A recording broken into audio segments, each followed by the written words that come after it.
En Guinée-Bissau, l'ancien premier ministre et figure du PAICG, Domingos Simios Pereira, a été arrêté le 26 novembre 2025 lors d'un coup d'État militaire qui visait également le président. Ce coup d'État survient à moins de 24 heures de l'annonce des résultats provisoires de la présidentielle du 23 novembre. Les militaires disent avoir pris le pouvoir pour empêcher un projet de déstabilisation et suspendu le processus électoral en cours.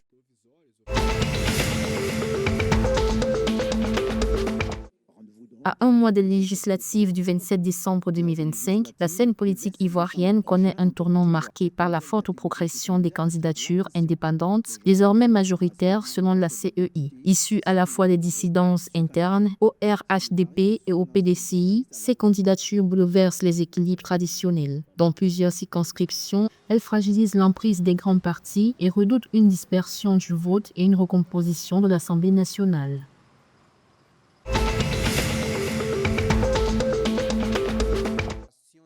Le premier ministre burkinabé Jean-Emmanuel Ouédraogo a annoncé le 26 novembre 2025 que le gouvernement étudie la création d'un fonds de dépôt destiné à appuyer les projets économiques des seniors. L'initiative vise à renforcer la participation économique des plus de 60 ans qui représentent plus d'1 million de personnes au Burkina Faso. Le fonds pourrait proposer des prêts souples et le financement de micro-projets, notamment en zone rurale.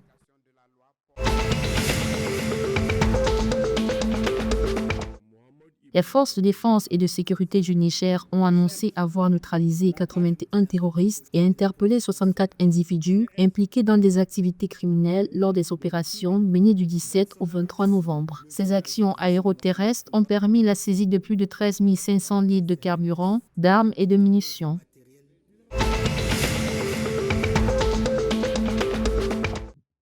L'ancien capitaine des Super Eagles Michael Obi a rappelé son engagement envers la sélection nationale nigériane, soulignant des années de sacrifice et de fidélité. Tout en se disant prêt à assumer un rôle au sein de la Fédération nigériane de football, il insiste sur des conditions strictes de transparence, refusant toute association avec la corruption. Fort de son riche palmarès et de son expérience administrative depuis 2023, comme conseiller honoraire au sport, Michael Obi se présente comme un acteur crédible pour contribuer à la réforme du football nigérian.